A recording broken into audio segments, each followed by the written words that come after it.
Good morning. Miss. Good morning. Good morning. Last week, 'di ba nag-uulan? So ngayon hindi ako makalaba. Wala kasi kaming pagsampayan at pag uminit, bigla namang uulan. Ngayon, naisipan ko kahapon magpa-laundry ng aming mga kumot. So, totoo lang, hindi naman ako fan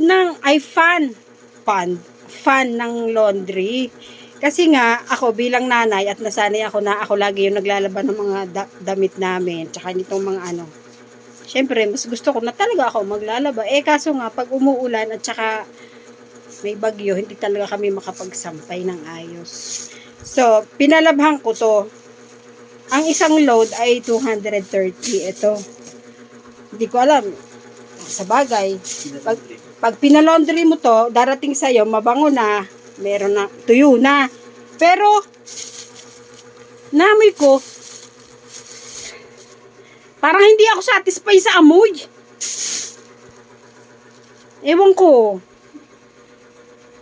Iba rin talaga yung tuyo sa araw.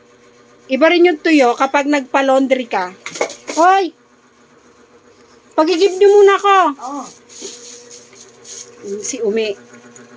Si Umi! Oo, kumain na kayo.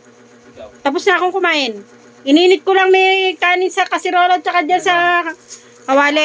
Hindi, pinagpa-laundry nga ako. Tapos, Amuyin mo nga kung anong amoy. Ikaw ang magsabi.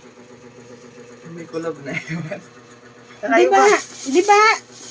Iba na, parang mabantot na ewan. Oh, pinalaundry Iba ko to kahapon.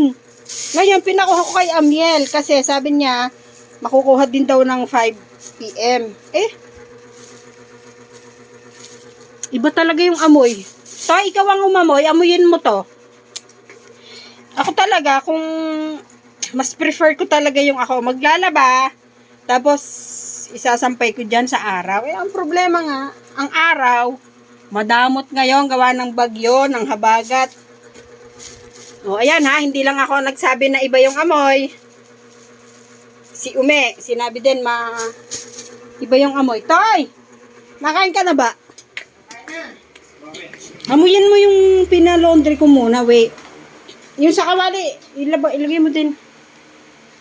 Diba, hindi talaga ako satisfied. Amoy. Kumain ka na nga, Madidi? Oo, tapos na akong kumain. Kasi uminom ako ng gamot. Dali. Lagi ko muna to? Ay, sinaid mo ba? Ibigay mo muna kay Umi yung mainit. Bago mo ilagay yung tutong na ba?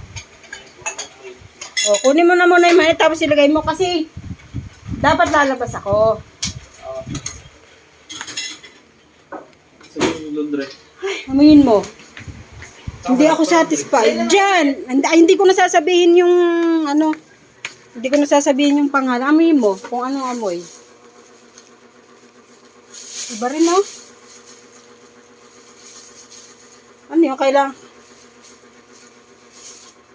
Ano lang, yung basic na laundry lang. Hindi pulido yung pagkakaano. Oo nga. Naku, nagpaulit-ulit ako ng amoy. So, ayun no, guys. Comment nga kayo kung ano, kung saan ba magandang magpa-laundry. Kasi ito, pinalaundry ko lang dyan sa malapit. Hindi ko na po papangalanan. First time ko talaga nagpa-laundry. So, hindi ko naman alam kung ano talaga. Yun lang. Hihingi lang ako ng suggestion. Pero sa totoo lang, hindi talaga ako nagpapa-laundry. Ngayon lang. Kasi, alam nyo naman dito sa atin, sa Tagaytay, sobra yung moisture. Ngayon, yung, ewan ko ba, nag-aamoy kulob. Ito kasi ay pang-cover namin sa sopa. Ito, cover sa sopa, tsaka yung ano, dito sa kama. Wala. Iba talaga yung amoy. Iba yung amoy. Sorry. Bye. Yun lang.